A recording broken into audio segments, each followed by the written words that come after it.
Today, you are going to learn English by understanding something that almost nobody in the world of language teaching talks about seriously enough. You are going to learn English by understanding your brain. Because here is the truth, and I want you to really hear this. The reason most people never become fluent in English is not that they are not smart enough, not that they did not study hard enough, not that they started too late, or live in the wrong country, or do not have access to the right resources. The reason most people never become fluent in English is that they are training the wrong thing. They are training their memory when they should be training their brain. They are trying to store English when they should be trying to wire English.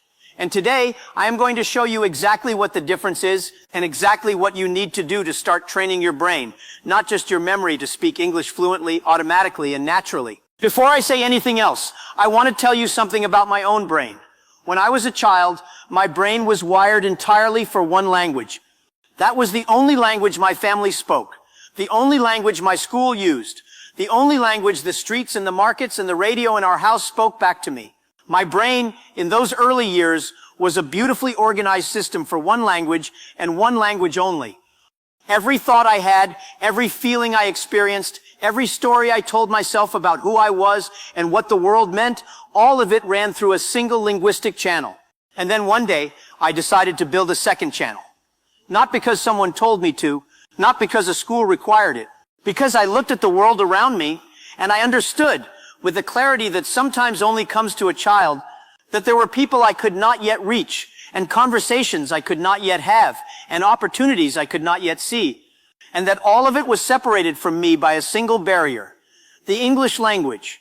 So I got on my bicycle every morning before the sun came up, and I rode 40 minutes to a hotel where foreign tourists stayed, and I began the long, uncomfortable, often embarrassing process of rewiring my brain. I did not know that was what I was doing. I did not have the scientific vocabulary for it.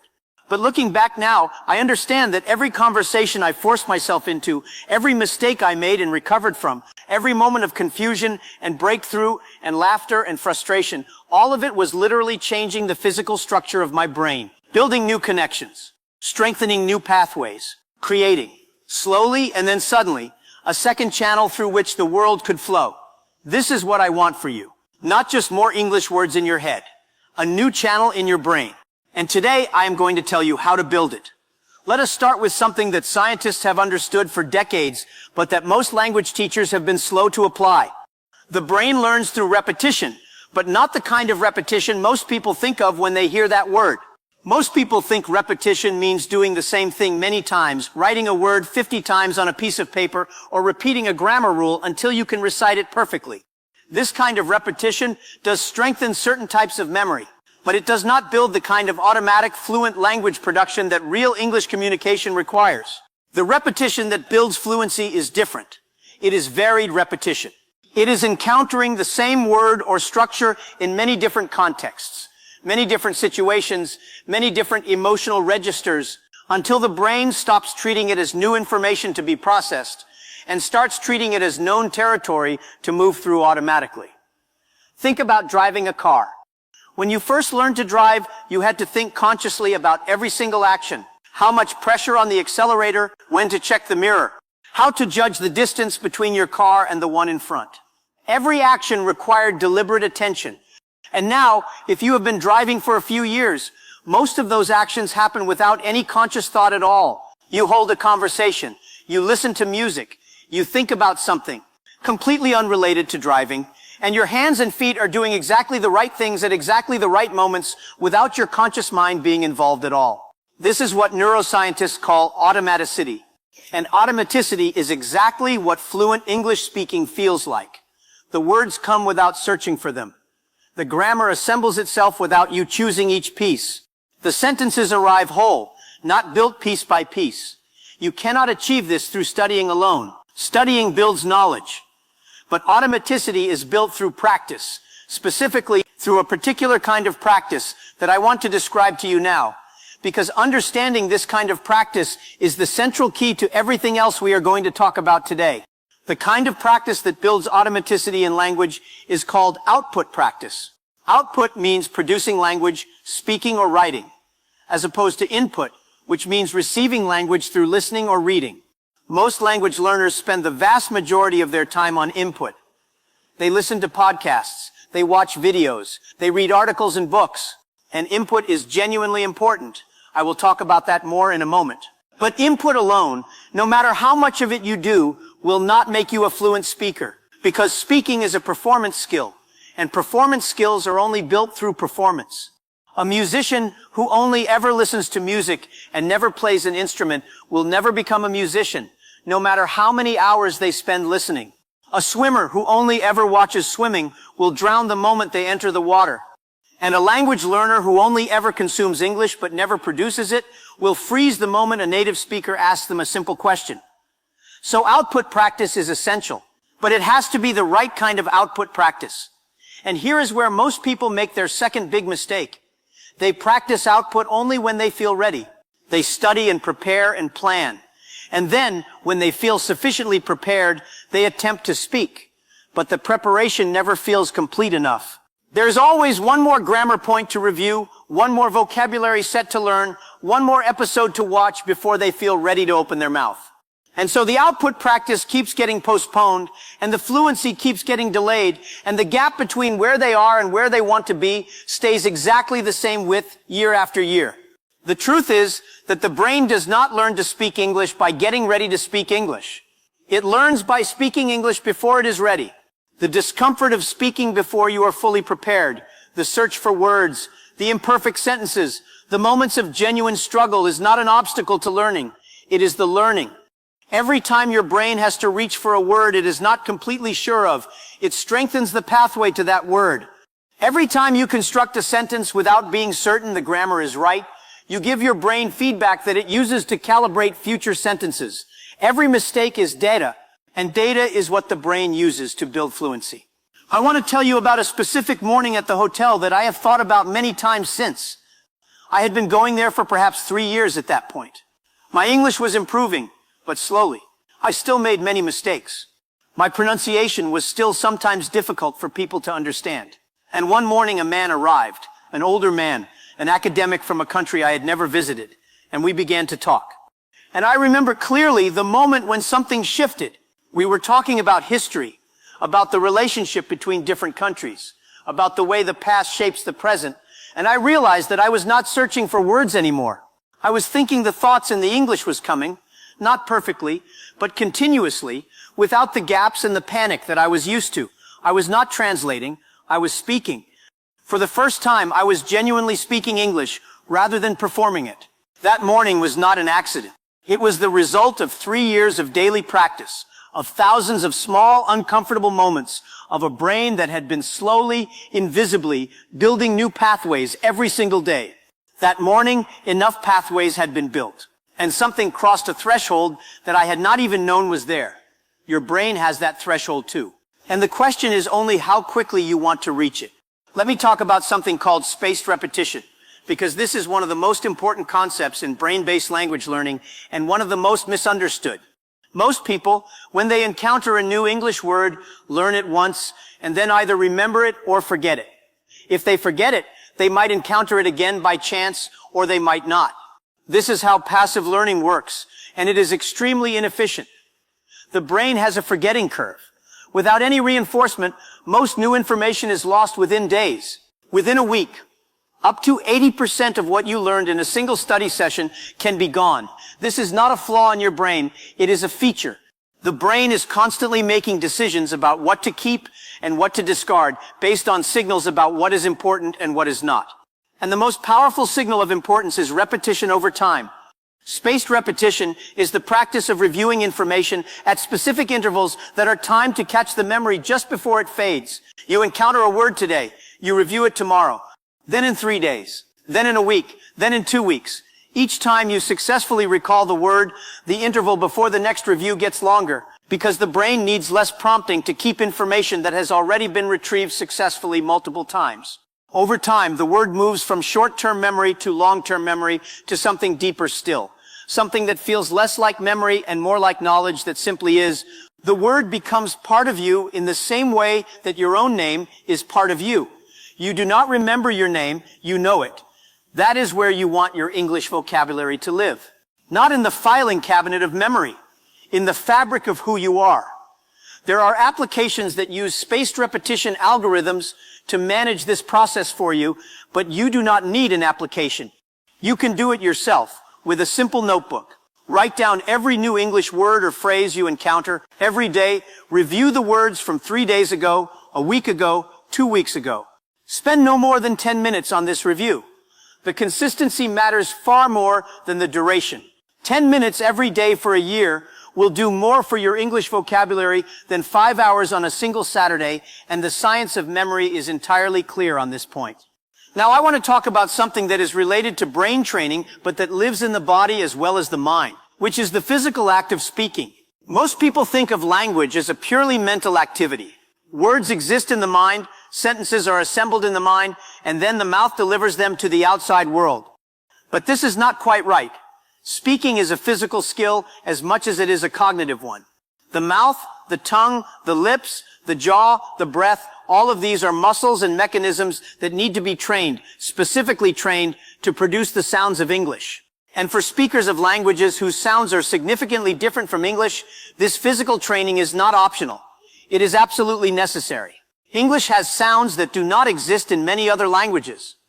The pun sound, which requires the tongue to touch the back of the upper teeth in a way that many languages never use.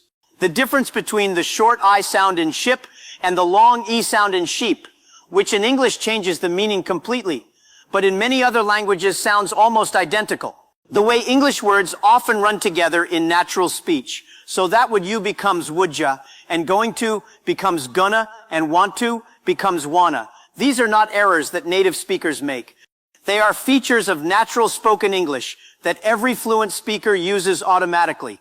And if you have only ever practiced careful, deliberate, word-by-word English, the fast, connected, reduced English of real conversation will sound like a completely different language to your ears and feel almost physically impossible for your mouth. The way to train the physical dimension of English is through something called shadowing. Shadowing is a practice where you listen to a native speaker and simultaneously repeat what they are saying, trying to match not just the words, but the speed, the rhythm, the rise and fall of the voice, the way words connect and reduce and flow into each other. It is called shadowing because you follow the native speaker like a shadow, slightly behind, always imitating, never leading. This practice feels extremely difficult at first. You will fall behind. You will miss words. You will find that your mouth simply cannot move fast enough to keep up with what you are hearing. This is normal. This is the training working. Every time you push your mouth to move faster, to connect sounds it has never connected before, to produce rhythms it has never produced before, you are building the physical fluency that mental study alone can never give you. Shadow for 10 minutes every day. Any content will work. A podcast, a speech, a conversation, in a film. Choose something at a level slightly above your current comfort. And do not worry about understanding every word. The goal of shadowing is not comprehension. The goal is physical imitation. Let your mouth learn the shape of English independently of your understanding of its content. Over weeks and months, you will notice something remarkable. Your mouth will begin to feel different when you speak English. More comfortable, more natural. As though English sounds belong to it, not just as visitors, but as permanent residents. I also want to talk about something that many people who are training their brain to speak English completely overlook, which is the importance of what you do immediately after a speaking experience. Most people finish a conversation in English, whether it went well or badly, and simply move on. They think about what they had for lunch or what they need to do this afternoon, and the conversation disappears. But there is a window of time immediately after a speaking experience, perhaps 30 minutes to an hour, during which the brain is particularly receptive to learning from that experience. The pathways that were just used are still warm, still active, still available for reinforcement. And what you do in that window determines how much of the experience you actually retain. In that window, do this. Think back over the conversation. Not to judge yourself, not to replay the mistakes with shame, but to notice. What did you want to say that you could not find the words for? What did the other person say that you did not fully understand? What phrase did they use that you had never heard before? What did you say that seemed to land well, that the other person responded to naturally? Write these things down if you can. Look up the words you could not find.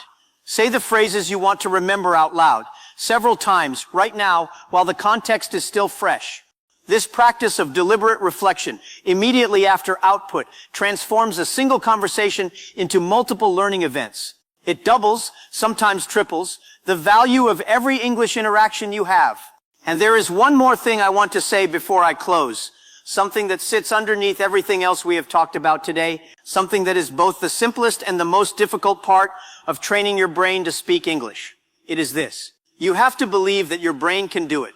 Not as an affirmation, not as a positive attitude exercise, but as a factual understanding of what the human brain is capable of.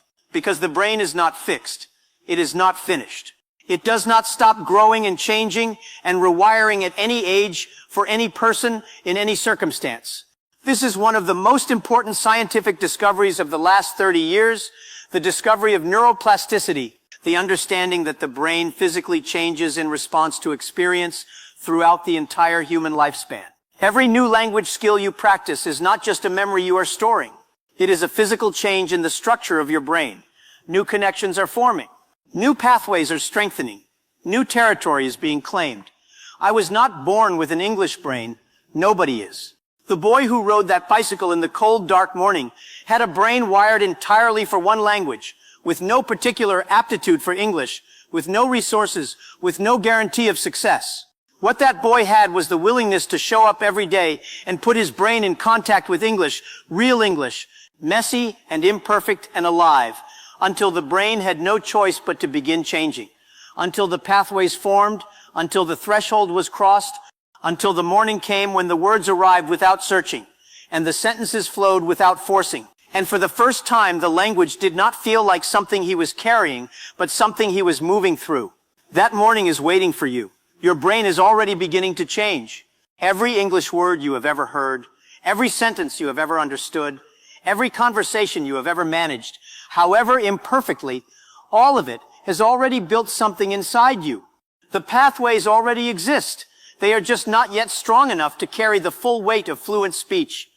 And the only thing that will strengthen them is what has always strengthened them: showing up, speaking, making mistakes, reflecting, and showing up again. Train your brain, not your memory, not your fear, your brain. It is the most extraordinary learning machine ever created, and it is yours, and it is ready, and it has been waiting for exactly this. Begin today. Your brain already knows the way. But I want to stay with you longer today, because there are things about training your brain to speak English that I have not yet said, things that I think about often, things that took me many years to understand, and that I wish someone had told me much earlier. So let us keep going together, because the conversation is not finished yet. I want to talk about the relationship between confidence and competence, because most people have this relationship backwards in their minds. They believe that competence comes first and confidence follows. They believe that you first become good at something, and then, as a natural result of being good at it, you begin to feel confident. And so they wait. They study and they practice in private, and they tell themselves that they will speak English confidently once their English is good enough, once they have enough vocabulary, once their grammar is solid, once they can understand native speakers without any difficulty. Once the competence is there, the confidence will come. But this is not how the brain works, and it is not how confidence works either. Confidence is not a feeling that arrives after competence. Confidence is a feeling that is built through action, through repeated experience of doing something and surviving it, through the accumulation of evidence that you are capable, evidence that only comes from actually trying. In other words, confidence and competence build each other simultaneously. They are not sequential. They are parallel. Every time you speak English and manage, not perfectly, not brilliantly, but manage, your brain registers a small piece of evidence. I did that. It was uncomfortable, but I did it, and the world did not end. And that evidence, accumulated over hundreds and eventually thousands of interactions, becomes the feeling we call confidence. Not because you waited for it, because you built it, one uncomfortable conversation at a time. This means that the person who speaks English before they feel ready is not being reckless. They are being intelligent. They understand, perhaps instinctively, that the only way to train the brain for confident English speaking is to put the brain in situations that require confident English speaking, even when the confidence is not yet there. The brain adapts to demands placed on it. Put demands on your brain. Speak before you are ready. Your brain will rise to meet the demand more quickly than you believe possible. I also want to talk about something called the inner critic, because the inner critic is one of the most powerful obstacles to training your brain to speak English, and yet it is almost never discussed in language learning contexts. The inner critic is the voice inside your head that evaluates everything you do, usually harshly. For language learners, the inner critic sounds like this. That sentence was wrong. Your pronunciation is terrible. You paused too long. They think your English is bad. You should have said it differently. You are not improving. You will never be fluent. Everyone else in the room speaks better English than you. This voice is extraordinarily damaging to language learning, not just emotionally, but neurologically.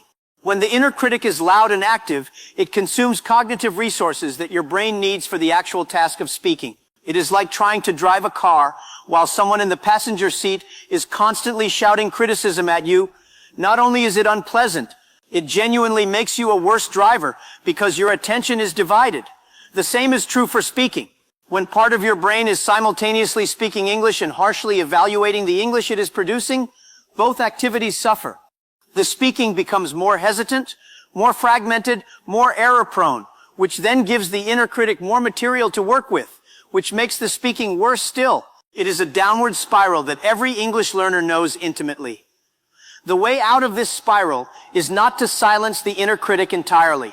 That is not possible, and trying to force silence creates its own kind of mental tension. The way out is to change the inner critic's job. Instead of evaluating, give it the job of noticing. There is a profound difference between these two things.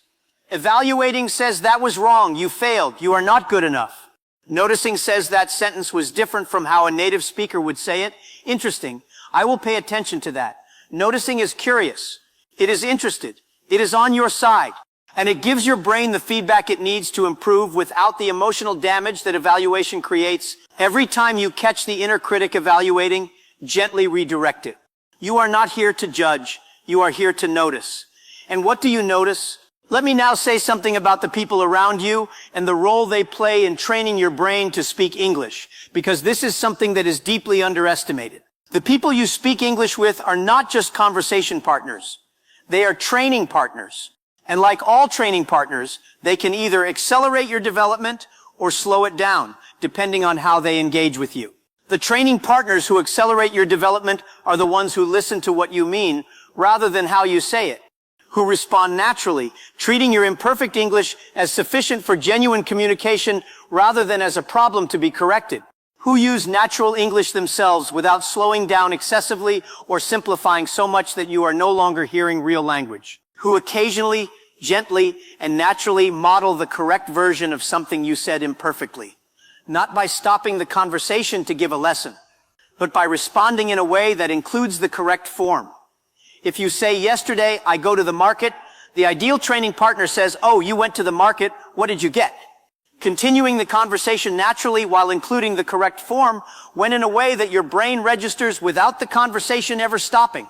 The training partners who slow your development are the ones who correct you constantly, interrupting the flow of conversation to point out errors, which trains your brain to monitor for errors rather than to communicate. Or the ones who simplify their own English so dramatically in response to your level that you stop hearing natural language entirely and begin to think that simplified, slow, heavily enunciated English is what real English sounds like. Or the ones who finish your sentences for you when you pause, which, while kindly intended, deprives your brain of exactly the productive struggle it needs to build new pathways. If you can, seek out the first kind of training partner and gently, respectfully minimize your time with the second kind. This is not about being demanding or ungrateful. It is about understanding what your brain needs in order to develop and arranging your practice environment accordingly. I want to spend some time now on something that is both practical and profound, which is the relationship between your English brain and your native language brain, and how these two systems interact inside you. For a long time, scientists believed that the two languages of a bilingual person were stored separately in the brain, operating independently and switching between each other based on context. We now know this is not quite right. The two languages are constantly active simultaneously, even when you are only using one of them. When you are speaking English, your native language is not switched off. It is running in the background, available, influencing your English in ways both helpful and unhelpful. And when you are speaking your native language, your English is also running in the background, equally available. This means that the border between your two languages is softer than it feels. It means that the English brain and the native language brain are not two separate rooms, but two overlapping territories, with regions that are shared and regions that are distinct. And it means that strengthening your English does not require weakening your native language. The brain is not a zero-sum system in this respect. The stronger your English becomes, the more efficiently the two languages can coexist and cooperate, each enriching the other in ways that monolingual speakers can never experience. This is one of the most extraordinary gifts of bilingualism that science has revealed in recent years. People who operate in two or more languages develop a kind of cognitive flexibility, an ability to hold multiple perspectives simultaneously, to switch between different frames of reference, to manage complexity and ambiguity. That is measurably different from monolingual cognitive patterns. Learning English is not just learning a communication tool. It is a brain training program that delivers benefits far beyond language itself.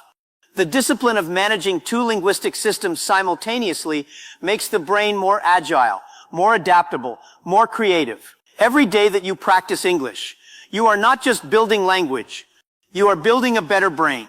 Now I want to give you something very concrete, a specific daily training schedule that I want you to consider seriously. Not because routine is the only way to learn, but because the brain responds exceptionally well to consistent, predictable practice. When your brain knows that English is coming at the same time every day, it begins to prepare for it. It warms up the relevant pathways in advance. It arrives at the practice already primed, already open, already ready to absorb and produce. Consistency is not just a productivity strategy, it is a neurological strategy. In the morning, the first thing, before your phone, before your coffee if possible, before the day's concerns have begun to crowd your mind, spend 5 minutes speaking English out loud to yourself. Not reading, not listening, speaking. Tell yourself what day it is, how you feel, what you plan to do today, what you are thinking about, what you dreamed about if you remember. 5 minutes of completely unfiltered, unrehearsed, imperfect English. Every morning. This practice wakes up your English brain at the start of every day and reminds it that it is needed, that it is in use, that it has a role to play in your life today. During the day, whenever you have a moment of unoccupied time waiting for something, walking somewhere, doing a routine physical task, bring your internal monologue into English. Do not reach for your phone. Do not fill the silence with music or noise. Let the silence be English. Think in English about whatever is genuinely on your mind. If you are worried about something, worry in English. If you are excited about something, be excited in English. If you are bored, be bored in English. These are the small, private, unglamorous moments of practice that accumulated over months and years do more for your fluency than any formal lesson. In the evening, spend 20 to 30 minutes on deliberate practice. This is your focused English time. Some days that might be shadowing, listening to native speech and imitating it in real time. Some days it might be extensive listening, a podcast or a documentary or a conversation between native speakers, consumed not for study, but for exposure. Some days it might be output practice, recording yourself speaking about something you care about, then listening back with curiosity rather than judgment, noticing what sounds natural and what does not. And some days it might be connection, a real conversation with a real person in English, however short, however imperfect, because real human connection in English does something for your brain and your motivation that no solitary practice can fully replicate. And at night, in those last few minutes before sleep, do what I described earlier. Review your day in English, not formally, not completely. Just let your last waking thoughts be English thoughts. What happened today that was interesting? What did I learn? What do I want to remember? What am I looking forward to tomorrow? Let English be the last language your conscious mind visits before sleep takes over. And let whatever your brain does with that language during the night, the consolidation, the organization, the deepening of connections that happens during sleep, work on your behalf without any effort from you at all. This is the training program. Morning speaking, daytime thinking, evening practice, nighttime review. It does not require hours. It does not require a classroom or a teacher or expensive materials.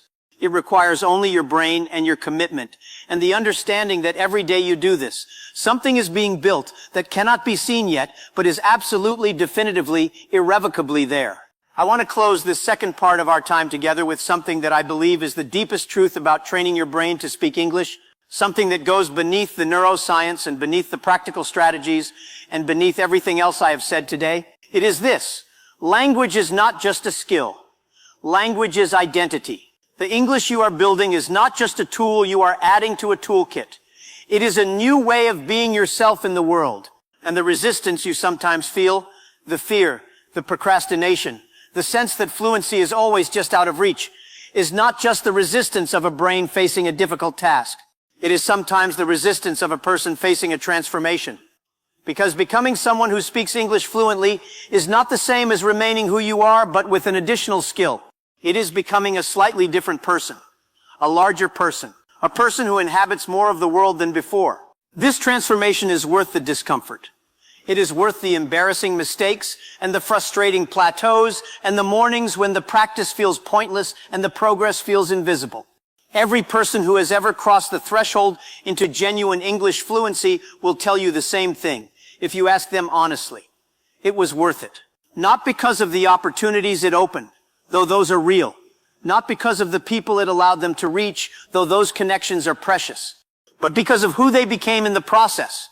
Because of the particular kind of courage and persistence and openness that this journey demands, and in demanding it, develops. I think about that boy on the bicycle every time I want to remind myself why difficulty is worth facing. He did not know where the road was going. He could not see the destination from where he was standing. He only knew that there was a hotel 40 minutes away, and foreign visitors who spoke a language he wanted to speak, and a desire inside him that was stronger than the cold and the fear and the uncertainty. That desire was enough. It was more than enough. It turned out to be everything. You have that desire too. I can hear it in the fact that you are here listening to this, giving your time and your attention to the work of building something in yourself that did not exist before. That desire is the most important thing you have. It is more important than your current vocabulary, more important than your current grammar, more important than your current accent or your current confidence or your current level of fluency. Desire, sustained over time, becomes discipline. Discipline, sustained over time, becomes habit. Habit, sustained over time, becomes identity. And identity is permanent. Train your brain every day. In the small moments and the large ones, in the private silence of your own mind, and in the exposed, vulnerable, beautiful act of speaking to another human being in a language that is still becoming yours. Train your brain because it is capable of far more than you currently believe. Train your brain because the English that feels so far away right now is closer than you think, built into every conversation you have had, every word you have heard, every moment of struggle and breakthrough that has already happened inside you. Your brain is ready. It has always been ready. The only question that remains is whether you are ready to trust it. Trust it. Begin. The rest will follow.